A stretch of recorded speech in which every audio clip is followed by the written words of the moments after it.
Truly,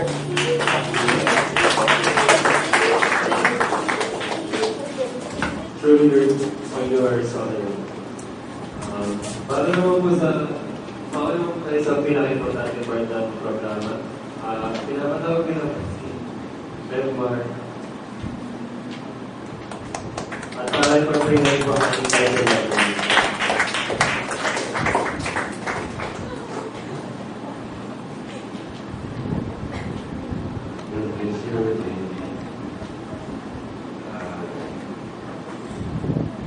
I'm so blessed with this. I almost have kids. Itong mga youth natin. Talagang they're growing in the Lord.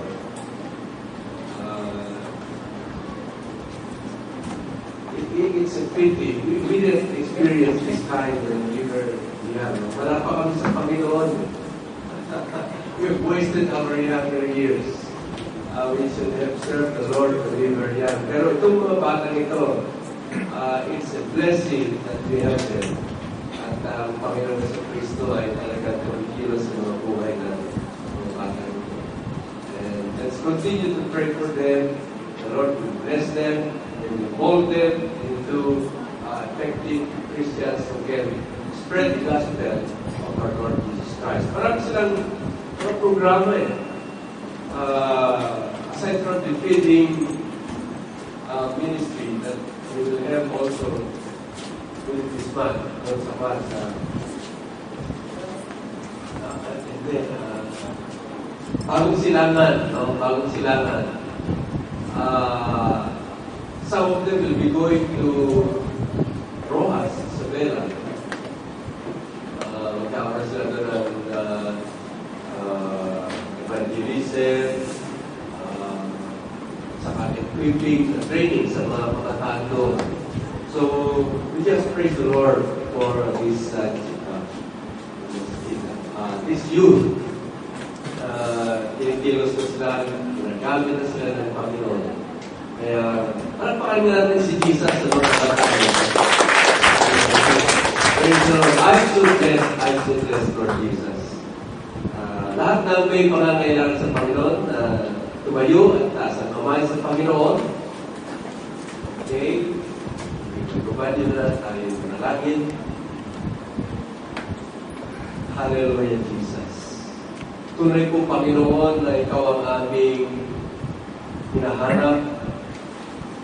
We are seeking You, Lord Jesus. We want to see Your face. Draw us closer to You, Lord Jesus, and let us feel Your presence even in this place. Lord, we just thank You for being here with us because You are Emmanuel, God with us, and You're not only among us and among us, Lord Jesus, but You're also in us because, Lord, You reign in our hearts, and we have totally surrendered our lives to You because, Lord, there's no other captain of our soul but You, Lord Jesus. Kaya nga ngayon, Panginoon, sa hapon na ito, kami po ay narito sa iyong trono ng biyaya. Nagpapakubaba sa iyo, ngunit nakakatiyak sa pananampalataya, Panginoon, na nais mo po na pagpalain kami. Sapagkat, Panginoon, Ikaw ay naparito upang kami magkaroon ng buhay at ng kasaganan nito. At dahil dito, Panginoon, wala ka pong nais sa amin, kundi ang pinakamaganda. At sa katuparan ng lahat ng pangako ng Diyos, sa iyo, Panginoon Jesucristo, alam namin na nais mo na pagpalain ang bawat isa sa amin. Kaya, Panginoon, itong mga panalangin namin, itong mga kahilingan namin, dinadala namin lahat sa iyong paanan, Panginoon, sa iyong trono ng biyaya upang makasumpong po kami ng iyong kaawaan sa panahon ng pangangailangan. Lord Jesus, alam namin, Panginoon, na hiwalay sa iyo, wala po kaming magagawa. Ngunit sa pamamagitan mo, Panginoon, masabi namin na kagaya ni Pablo, magagawa namin ang lahat ng mga bagay sa pamamagitan mo, Panginoon. And so, Lord, we claim that victorious life in your name. We claim, Lord Jesus, for all your provisions and your answers to all our longings, to all our prayers. And so, Lord Jesus, we just thank you, we give you all the praise, and we give you all the glory, for you are the God of all our prayers, and you answer our prayers because, Lord Jesus, you have prepared everything for us, for great is your provision, for you are Yahweh Jireh, the God who provides. All this we pray in Jesus' name. Amen. Amen. Amen. Ako pumasok tayo lahat.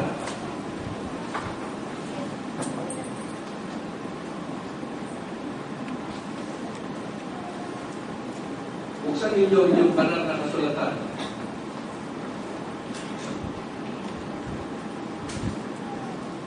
Sa Matthew chapter 27,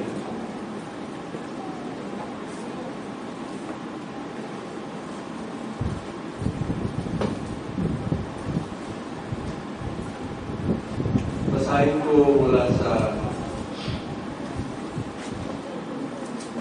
verse 15 hanggang sa mga sumusunod na talata. Now, at the feast, the governor was wont to release unto the people a prisoner whom they would. And they had then a notable prisoner called Barabbas.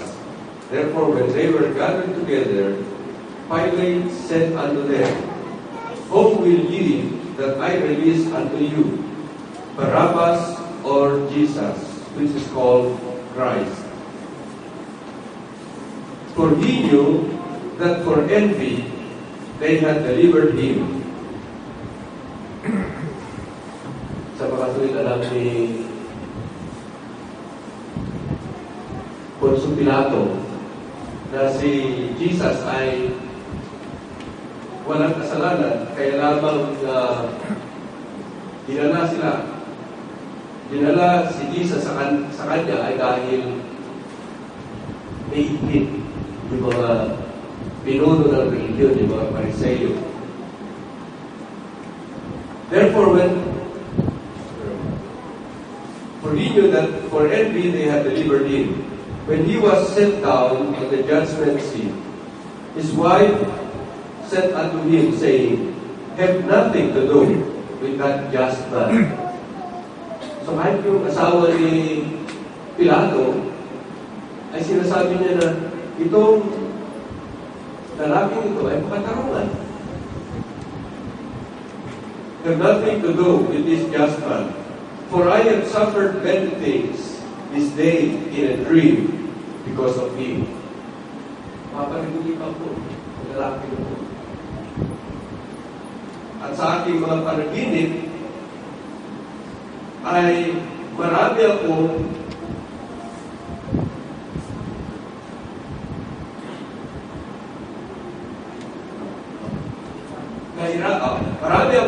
kahirapan na nakita sa aking panaginip patungkol sa kanya. Maybe isang napanaginip niya, makasalanan ka. It's now time for you to repent and come to the Lord. And so, the wife of Pontius Pilate declared Jesus to be a just man. Have nothing to do with him. Verse 20. But the chief priests and elders persuaded the multitude that they should ask Barabbas and destroy Jesus. The governor answered and said unto them, Whether of the twain will ye that I release unto you? They said, Barabbas. Pilate said unto them, What shall I do then with Jesus, which is called Christ? They all say unto him, Let him be crucified. And the governor said, Why? What evil hath he done? But they cried out the more, saying, Let him be crucified. When Pilate saw that he could prevail nothing, but that rather a tumult was made, he took water and washed his hands before the multitude, saying, I am innocent of the blood of this just person. Ulit na namin yan. Itong lalaking ito ay matuwid, makatarungan. See ye to it. Then answered all the people and said, His blood be on us and on our children. Then released he Barabbas unto them.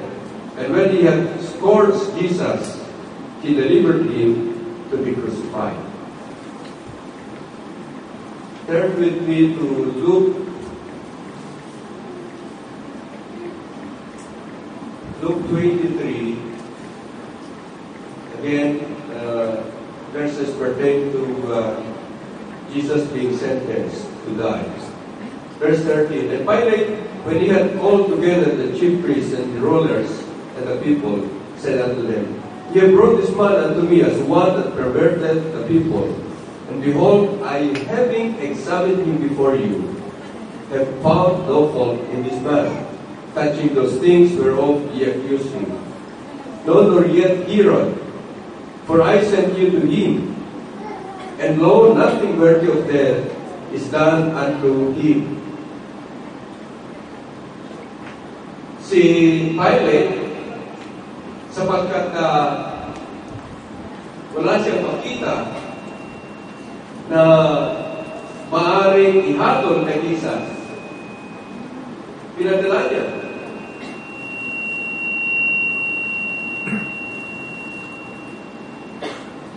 Pinadala niya si Jesus kay Herod. At para si Herod ang umusga sa Panginoon Jesucristo. Subalit, itong si Herodes, hindi niya mahatulan, wala sa makita. Ibinalik na naman sa Panginoon Jesucristo si Jesus. Because nothing worthy of death is done unto him. I will therefore chastise him and release him. For of necessity he must release one unto death of the feast. Yung feast na ito yung feast of the Passover. No?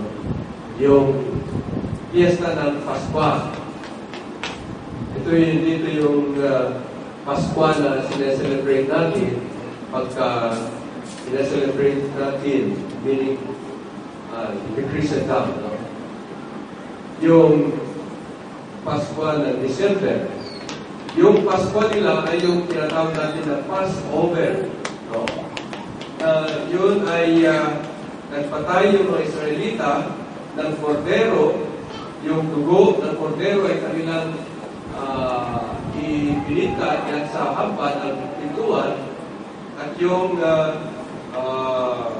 kordero ay kanilang inihaw at kinain sa gabi yun bago sila pumunta, lumapat na papunta sa lupang pangako. At yung gabi yun, ang Panginoon ay papatay niya lahat ng mga panganay sa lupain ng Egypto. At yung mga Israelita na nagpahit ng dugo sa kanilang pintuan, ang kanilang pintuan, ay kapag makita ng Panginoon Jesucristo yun, lalaktaw siya. At papunta doon sa mga bahay ng Egyptyo na walang pahit ng dugo sa kanilang pintuan. Yung kordero na yun ay nagsasalarawan sa ating Panginoon Jesucristo na yung kanyang dugo na itinigis doon sa cross, ayun ay yung ating pantakip sa ating mga kasalanan. At hindi tayo mapahatulan ng kamatayan sapagkat nagpasapok tayo sa dugo ng ating Panginoon Jesucristo na pinatubos ng Panginoon Jesucristo sa lahat ng mga tao na sumampalataya sa Kanya. Na ngayon ay hindi na sila mapahamak kundi magkaroon ng buhay na walang hanggan. So, yan yung pinagdiriwang noong kapanahonan na ito, yung fiesta, Feast of the Passover. No? So, dito sa panahon na ito, ang Panginoong Jesucristo ay siya na yung gaganap yung tinatawag na kordero ng Diyos na nag-aalis ng kasalanan ng buong sanlibutan. Sapagkat siya na ay malapit na at ipako doon sa cross upang siya na yung kordero na iaanay ngayon para sa kasalanan ng buong sanlibutan at sa pagkakamatayan ng kanyang katawang tao, mabayaran yung kasalanan ng buong sanlibutan at yung pagkakatigis ng kanyang dugo ay patubos niya sa akin. Mula sa kapahamakan, sa mga tuwid, hindi siya gumamit ng pera, hindi siya gumamit ng ginto, hindi siya gumamit ng pilak, o kayamanan ng sanlibutan na ito. Kundi yung dugo niya mismo, yun ang kinasangkapan ng Panginoon para tayo ay mabili-muli, mapanumbalik sa kanyang pagbebayari. At kung yan ay pinabayaan mo, yan ay hinamang mo, yan ang sinasabi ngayon sa Bible na, how much sorrow punishment is he worthy who had trodden down underfoot the Son of God and had considered or counted the blood of the covenant which has sanctified him to be unholy. No? Yung mga hindi nagbibigay ng halaga sa ginawa ng Panginoon sa Kristo na pagkakasakripisyo ng kanyang buhay doon sa cross at pagkakatigis ng kanyang dugo, yung binaliwala nila ay kanilang niyuyurakan ng Panginoon sa Kristo, binabaliwala yung dugo na kanyang tinigis doon. Kaya pagdating ng paghatol ng Panginoon, sabi nila, ano pa kaya? Hindi pa kaya siya karapat-dapat na tumanggap ng napakatindi na hatol? Dahil yung kaligtasan na binibigay ng Panginoon sa atin ay binaliwala ng mga tao. So, yan yung mangyayari.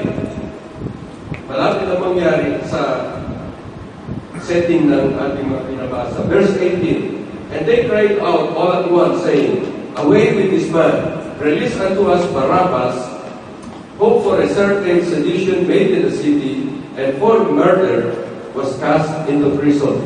So, si Barabbas, rebelde na tao, mamamatay tao, no? Pinapapili sila. Sino pipiliin nyo? Si Barabbas o si Jesus na Kristo? Tinatawag ng Kristo. Verse 20, Pilate, therefore, willing to release Jesus, spake again to them. But they cried, saying, crucify him, crucify him. And he said unto them the third time, why, what evil hath he done? I have found no cause of death in him. I will therefore chastise him and let him go.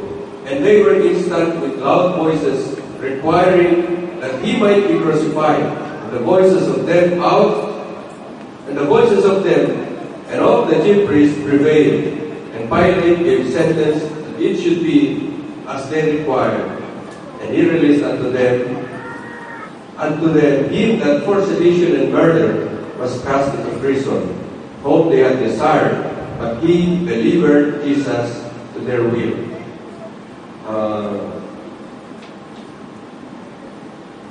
John chapter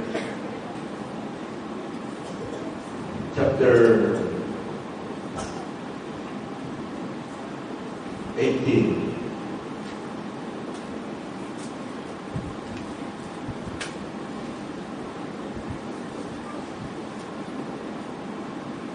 Verse 33. Then Pilate entered into the judgment hall again, and called Jesus, and said unto him, Art thou king of the Jews?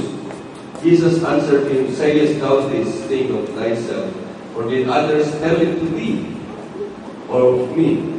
Pilate answered, Am I a Jew? Thine own nation and the chief priests have delivered thee unto me. What hast thou done? Jesus answered, My kingdom is not of this world. If my kingdom were of this world, then would my servants fight, that I should not be delivered to the Jews. But now is the kingdom not from hence. Pilate therefore said unto him, Art thou a king? Art thou a king then? Jesus answered, Thou sayest that I am a king. To this end was I born, and And for this cause came I into the world, that I should bear witness unto the truth. Everyone that is of the truth heareth my voice. Pilate said unto him, What is truth? And when he had said this, he went out again unto the Jews, and said unto them, I find in him no fault at all. In the Lord, bless His blessings to the reading of His Word. Merong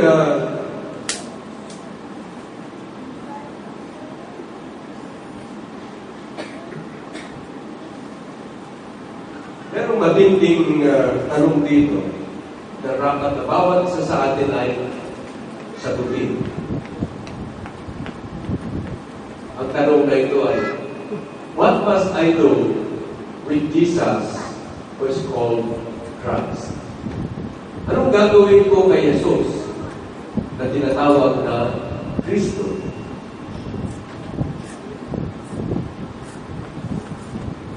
Yung setting nito ay, Panginoon Kristo ay nasa harap ni Pilato at before them is the large crowd of the Jews. Nililitis ang Panginoon Kristo. Pero sa lahat ng investigasyon ni Pilato, he cannot find any fault. The Lord Jesus Christ.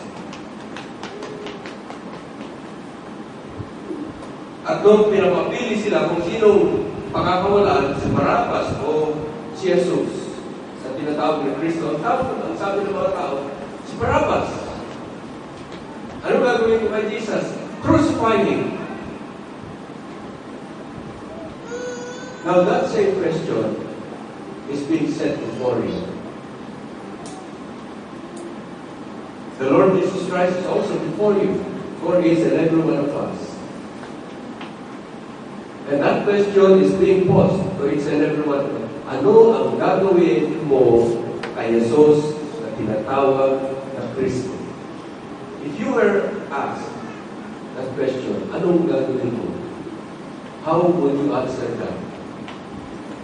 Yung alalahanin na noong panahon na yun, si Jesus nasa harap ni Pilato. Pero dumating yung panahon na si Pilato humarap kay Jesus.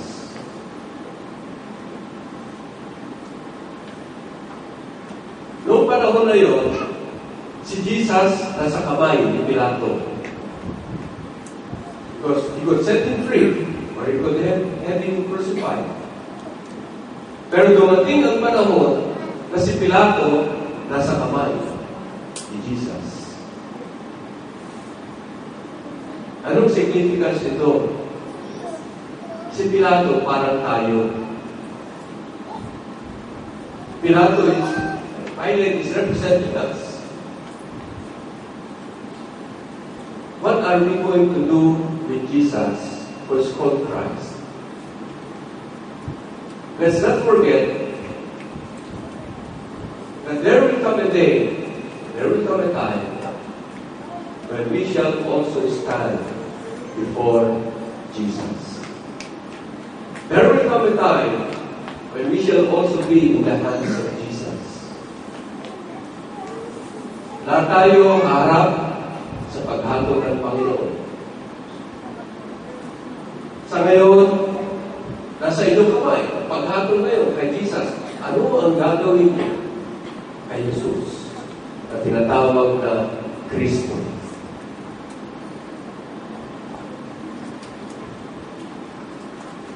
Nasa atin yung pagpapasya sapagkat yung pagpapasya ay personal. Bawat sa atin ay magpapasya para sa kanyang sarili.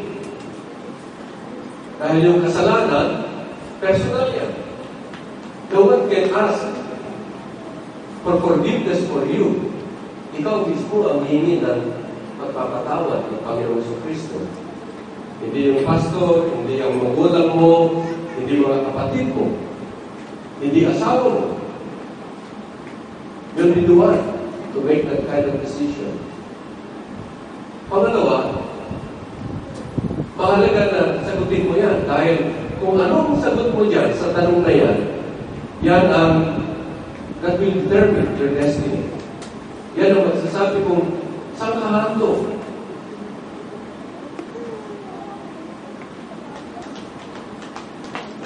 It's also a pressing question. And each one of us has to answer that question. Because anytime the Lord can come back, and if you have not decided right, you are going to face God's will. Kaya mahalaga na masagot ng bawat isa sa atin dito itong tanong na ito. Ano ang gagawin mo kay Jesus sa tinatawag na Kristo? At tignan natin itong buhay ni Pilato para hindi natin so will not repeat the same mistake that he has done. No? Hindi natin maulit yung mga pagkakamali niya sa kanyang pagpapasya.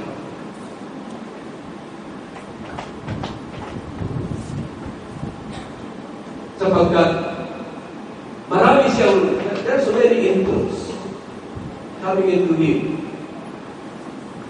to make that kind of decision. What must I do with Jesus, who is called Christ? Una, alam niya na dahil lamang sa inggit, kaya nila isinumbong, kaya lang pinadakip ang Panginoon sa Kristo para litisin ang Panginoon. Sabi niya, I find no fault in this man. This is a just man. I find no fault in him worthy of death. Alam niya, marunong well, of course, para ikaw ay gobernador ng Judea, of the Roman Empire, hindi ka naman tanga. No? Marunong ka. You cannot be a governor by being a fool. No? Kailangan marunong ka rin. May sinasabi ka rin sa iyong kaisipan. In other words, you come to conclusions that are reasonable. Kung gamitin mo yung matuwid ng pangangatwiran, alam mo na si Jesus dapat hindi mapitay sa krus. May pako sa krus at mamatay sa krus. Pero si Pilato, politiko. No? He's a politician. He's trying to read the polls. No? Gusto niya, he wants to please the crowd. He's a crowd pleaser. At dahil ko, isa itong mga dahilan bakit he did the wrong decision. And many times, that's also our fault. We want to please men rather than God. Madalas, nangyayari na ang isang tao nasabihan, pare, magmula nung ikaw na born again, hindi ka na sumasama sa amin. Hindi mo na kami sinasamahan. Parang iba ka na. Sumama ka naman sa amin. Yun. Kaya sasama na ngayon yun. Sa barkada, masasama sa inuman, masasama kung saan nagpupunta. Why? He wants to please them. And that was one of the problems of Pilate. He was a crowd pleaser. Sa pagproblema ni Pilato, ni Poncio Pilato, pagkaman, he had a reasoning mind.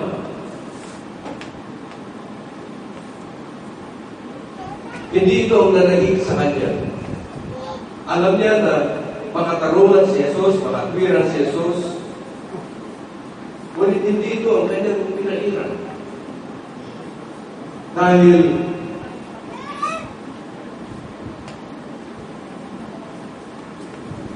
there are only three things maaaring pagpilian ni Pilato. At maaaring yung pagpilian. Maaaring si Jesus ay Israel, Mandaraya, na gusto lang niya madaya yung mga tao for a nebulous reason. No? Maaaring gusto lang niya maging sikat. O kaya, si Jesus ay mentally deranged. May sira. Na inakala niya na siya ay Diyos. Pero hindi naman siya Diyos. Maraming mga tao yan sa mga kalsada, yung mga tao trust. So kung hindi siya sinungaling, hindi siya siraulo, is not a liar, no? Is not a lunatic, the only one left is the true Lord. Siya yung talagang totoong Panginoong Diyos, anak na nagkatawang tao. He is what He claimed to be. Kung siya ay Mandaraya, Isalaya, ang alam ko, walang matinong tao na isasabak ng kanyang buhay hanggang kamatayan dahil sa kasinungalingan. Iaalay mo ba ang buhay mo para sa isang kasinungalingan?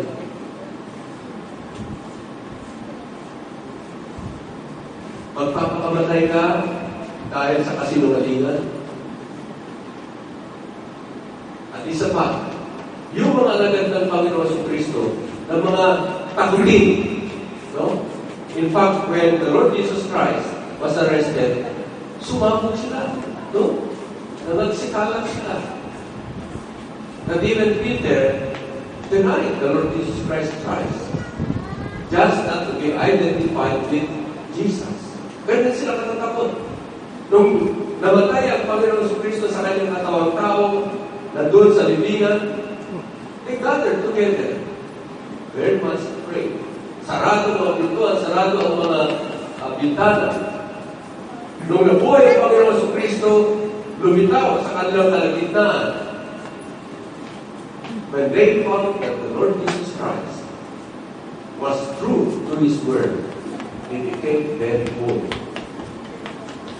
Kahit sila ay pumpugin, kahit sila ay pagbilanggo, kahit sila ay pamatay, they preached Jesus. They preached Christ crucified and risen, resurrected and glorified, and in the right hand of the Father Almighty. Bakit nila gagawin nyo? Dahil alam nila na hindi kasinungalingan ang iniyakan sa kanila ng Panginoon ng katotohanan. And they were ready to die for the truth of the Lord Jesus Christ. So, sinungaling ba si Jesus? Hindi. Si Jesus ba ay siraulo? Alam natin na even the Constitution of the U.S. took those Christian principles from the Bible. Alam natin na para isang lipunan ay makapagpatuloy bilang lipunan, kinakailangan yung mga ethical and moral principles have to be taken from the Bible. So, ano yan? Siraulo ba yan? No. By the word of the Lord Jesus Christ, He puts order not only in society, but even in the lives of them. So, hindi sila ulo. Isa na lang naiwanan. Siya ay Panginoon. He claimed to be. Yun ang katotohanan.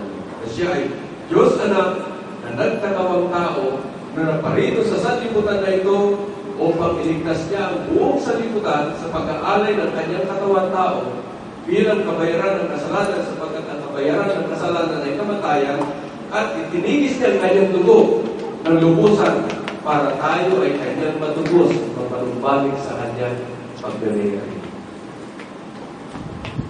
Totoo yung kanyang claim. Pero habang iniisip ito ni Pontius Pilate, no? If he had to use his reason, he would not have crucified, allowed the crucifixion of the Lord Jesus Christ. But when he allowed the crucifixion of the Lord Jesus Christ, he had also crucified reason. Pinaniwala na niya ang matuwid na pangangatwiran.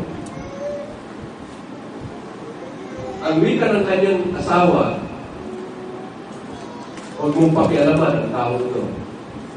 Itong makatarungan, just man, matuwid na taong ito. Ilan kaya sa atin din ang may magmahal sa buhay? Asawa, magulang, mga kapatid, na sinasabihan din tayo. Sinasabi na, magbago na ang iyong buhay. Manumbalik ka na kay Jesus sapagkat itong si Jesus ay tagapagligtas ng sanlibutan. Itong asawa ni Pilato, sinasabihan siya, itong lalaki na makatarungan. Sabi ng ating mga kamag-anak, si Jesus ay tagapagligtas ng sanlibutan. Manumbalik ka sa Kanya. How many times have our loved ones tried to plead with us also, and with tears? Magsisi ka na sa iyong kasalanan. Or have we allowed those tears to dry without any answer?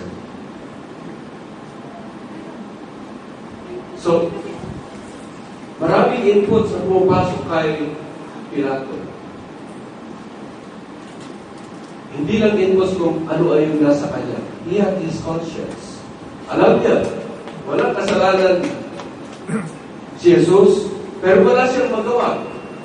Dahil ang mga tao hinihingi ang kamatayan ni Jesus. Nanghingi ng tubig at to wash his hands.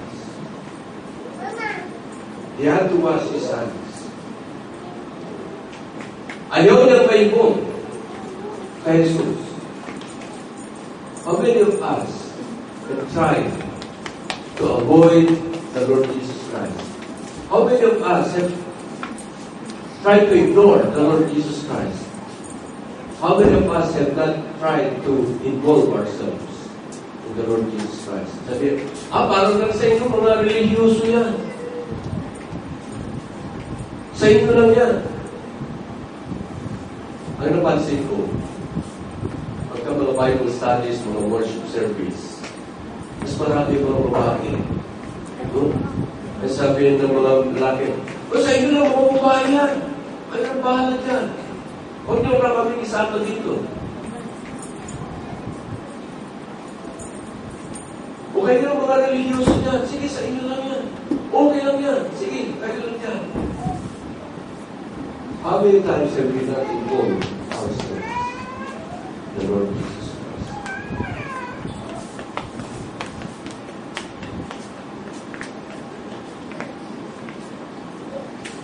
Many of us have also heard the gospel.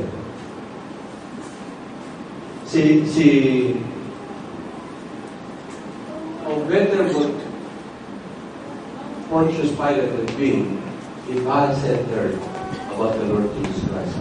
Mabuti na sana naging pagano na lang na hindi niya narinig si Jesus at pinapako niya si Jesus. But he heard the gospel about the Lord Jesus Christ. Yung kanyang pagtira doon sa Judea, balitang-balita, yung mga himala na ginawa ng ating Panginoong Jesucristo. Alam na alam niya yung mga claim ng Panginoong Jesucristo. Alam na alam niya ang tawag ng Panginoon na magsisi na ang mga tao at manumbalik na sa Panginoon. At sumampalataya sa Kanya bilang siya yung Diyos anak na naparito upang maging tagapagligtas ng sanlibutan. Pero hindi siya nakinig sa ganun na pananalita. The words of our Lord Jesus Christ is very well expounded in this book. Pero pagamat gano'n, maraming mga tao hindi pa rin nakikinig ng tinig ng ating Panginoong Jesucristo. Hinayaan nilang mabingi, na maging bingi ang kanilang tenga, maging bulag ang kanilang mga mata. That despite the Lord Jesus Christ coming here as the light of the world, showing light and truth unto everyone that comes into the world, yet they maintain their blindness, they maintain their being there.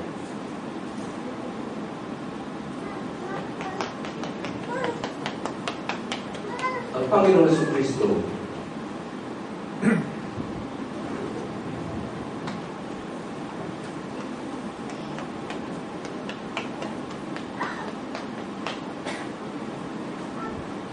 is someone you cannot ignore.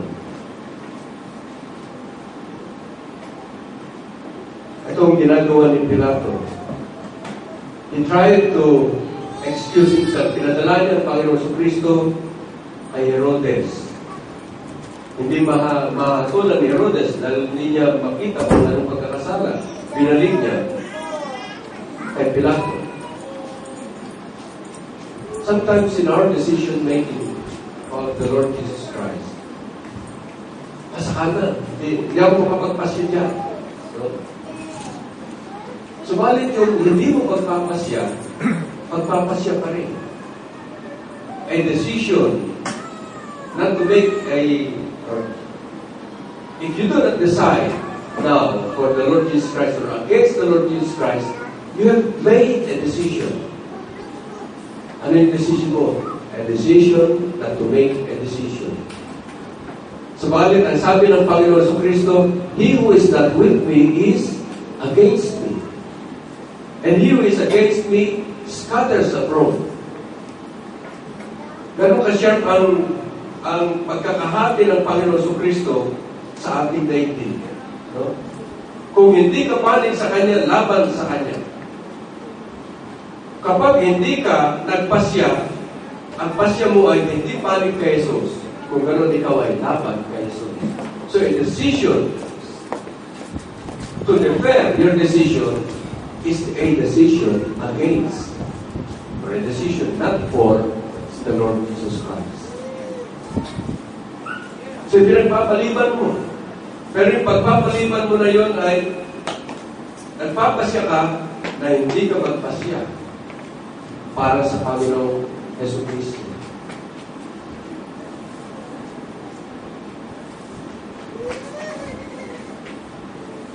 After evaluating all of this, ano sa palagay nyo? Anong pasya nyo patungkol sa Panginoon Jesucristo? Meron mga malalaking tao, at the end of their lives, ganito sinasabi. Si Diocletian, isang emperador ng Roma na masugid na pusigid lahat ng mga followers ni Jesus. Lahat ng mga libro patungkol kay Jesus, pinagpapasunog. Lahat ng mga followers ni Jesus, pinagpapatay. Pinalapas sa leon, sa tigre, o kaya pinagtataba. Matinding pagkakausig ng mga followers ng ating Panginoon Jesucristo. Pero nung siya mamatay, ito ang kanyang namutawi sa kanyang mga bibig. O thou Galilea, thou hast broken. Na kahit na anong gawin niya na buksain ang pananampalataya ng mga Kristiyano, hindi niya nagawa. Kahit ginamit niyang lahat ng kanyang persa bilang emperador, hindi niya natupok yung kaharian na tinatayo ng ating Panginoon Jesucristo. Si Napoleon Bonaparte, nung siya ay matalo na doon sa Waterloo, no? The Battle of Waterloo. Ginamit siya ng Duke of Wellington. Naitapon siya sa St. Helena. At habang nandun siya, napagbulay-bulayan niya, no? Si Alexander the Great, nagtayo ng Pan-Hellenic Empire. Pero nasaan na ngayon? Ano na? Si Julius Caesar, nagtayo ng invincible Roman Empire. Pero nasaan na ngayon? Oh, by the way, yung Roman Empire, hindi yan nawala dahil merong lumupig na kapangyarihan wala. It was destroyed from within because of the corruption and immorality within the Roman Empire. Kaya ang isang bansa na naroon ng corruption sa loob ng mga tao, babagsak yan. Hindi kailangan may ibang external force na mag-invade. Dahil ang sisira sa lipunan, sa pamahalaan, ay yung corruption and the immorality that's going on in that society. Hindi ko alam kung pero nakalala sa ating bansa. So sabi ni Napoleon Bonaparte, nasaan na ngayon? Pan-Hellenic Empire. Ang laking imperyo na yan. Nasaan na ngayon ang Roman Empire? Invincible. Wala. Nasaan na sila Charlemagne? Nasaan na yung empire na tinatayo ko? Sa buong Europe. Wala na. Lahat ay naging alabok. Sapagkat nagtayo kami ng kaharian sa pamamagitan ng pwersa at sandata. By force and by weapon. Pero sabi niya, wala na lahat yun. Pero si Jesus, nagtayo ng kanyang imperyo. Hindi sa pamamagitan ng pwersa, hindi sa pamamagitan ng sandata, hindi sa pamamagitan ng pag-ibig at katotohanan at katwiran. At hanggang ngayon, lahat na ng mga imperyo nawala na, ngunit ang kaharian ng Panginoon Jesucristo nagpapatuloy pa rin. And even His followers are ready to die for the Lord Jesus Christ.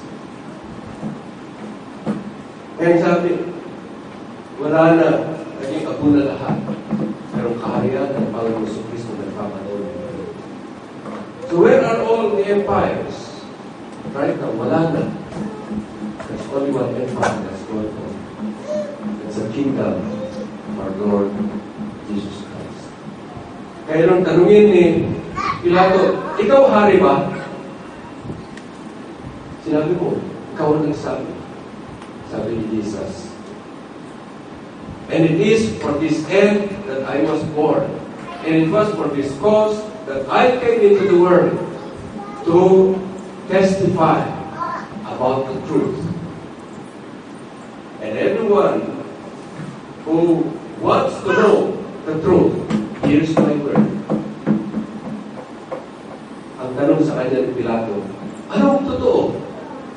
But he didn't wait an answer. He turned his back, he went immediately to him home. Marami sa atin alam na kung anong katotohanan, but he turned his back to the truth. Pinapabayaan natin yung katotohanan na yun ng Panginoon Jesucristo. So the Bible says, how shall we escape if we neglect such great salvation that was first spoken of by our Lord and by those that heard Him? Makakatalo tayo sa kahatulan ng Panginoon Jesucristo kung pabayaan natin itong napakalaking kaligtasan na nakamtay niya para sa atin. Kung ating pabayaan yan, when the time will come that we will stand before the Lord Jesus Christ, we will be judged. So anong pasyon nyo patungkol sa Panginoon Jesucristo? Don't forget, all of us will have to stand for the Lord Jesus Christ to judge them. And when we come before Him, we cannot say, Panginoon, ako'y pastor, ha? Panginoon, ako'y Bible study leader. Panginoon, ako ay song leader. You won't be able to say that. Wala tayong pagyayabang sa harap ng Panginoon. All we can say is, dahil niligtas mo ko, Panginoon, kaya wala nang pinagpalit. In other words, the good works that we did, were done not because we want to be saved. We did those good works because we have been saved in the Lord Jesus Christ. At ang maging tagapagligtas lamang natin ay hindi yung ating mabubuting gawa, kundi si Jesus lamang ang ating tagapagligtas. Ang tanging makapagdala sa atin sa langit ay walang iba kundi ang Panginoon Kristo. So there's no salvation in any other, for there is none salvation given under heaven by which men must be saved. That name is the name of our Lord Jesus Christ. So anong sagot niyo? What must you do with Jesus who is called Christ? Maaari niyong gawin. You can accept Him or you can reject Him. Pero ang sabi ng Bible, as many as those who accept Him, to them give you the right to become the sons of God and believe in His name. Kung ni-reject mo, you are not a son of God. You are the son of the devil. You can either confess Him or you can deny Him. Sabi ni Jesus, whosoever shall confess me before men, him will I confess before my Father who is in heaven. And whosoever shall deny me before men, him will I deny before my Father who is in heaven. You can confess Him, you can deny Him. You can crown Him, or you can crucify Him. Kasama ka ng mga tao na nagsabi, crucify Jesus! Or you can shout, praise Jesus, the Lord, our Savior, our Messiah. Anong gagawin niyo? No? Isa lamang ang mapagpipilian mo dyan. You can be for Jesus, or you can be against Jesus. And it is my prayer that you will decide for Jesus. Because there's no one else who can save us but our Lord Jesus Christ. And you have to commit your all to Him. That's the only way you can have salvation from the Lord Jesus Christ.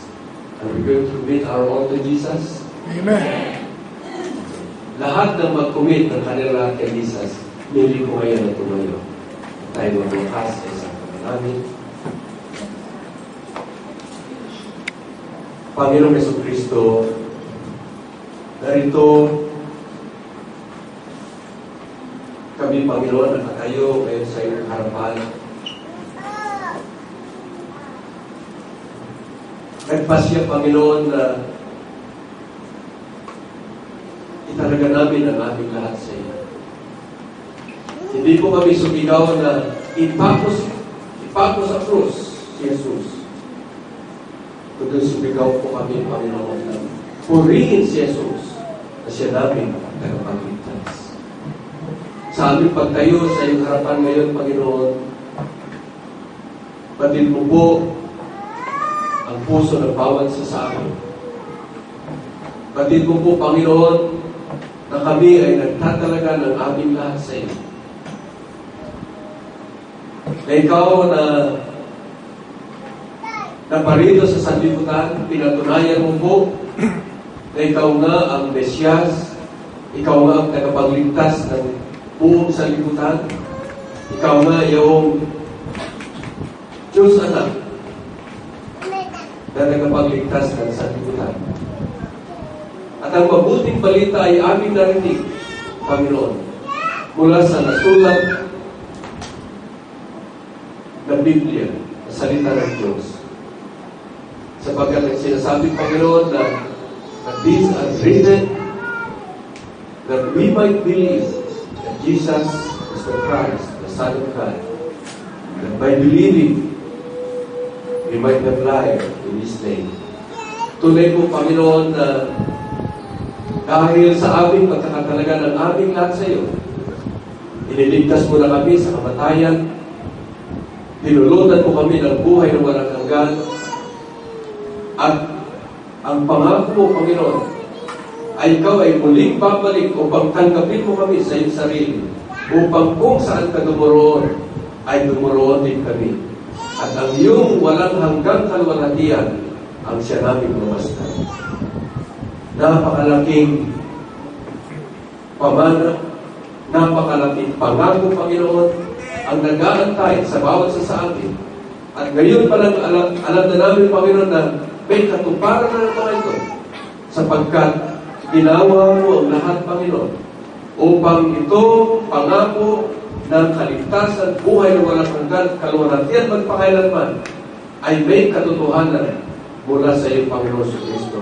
Ito ang aming pinangawakan sa aming pananatili pa dito sa lupa.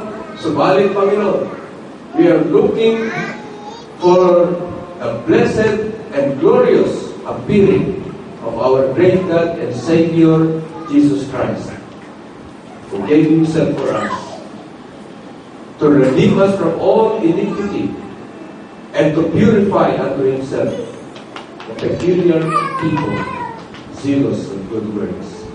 Kaya na ngayon, Panginoon, nagpupuri po kami at papasalamat sa lahat ng ginawa mo, sapagkat may pangako ngayon, Panginoon, na aming inantay, mabiyayang pangako, na sa iyong muling pagpapalik, magandang mo kami nagtatapat sa iyo, Panginoon.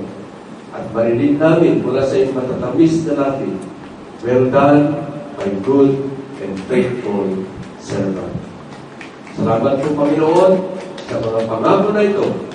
At ito po, Panginoon, ang siyang pag-asa at nagbibigay ng kalakasan sa bawat isa sa amin, na bagamat itong sanlibutan na ito ay puno ng kagipitan, subalit sa iyo, Panginoon, meron kaming tagumpay.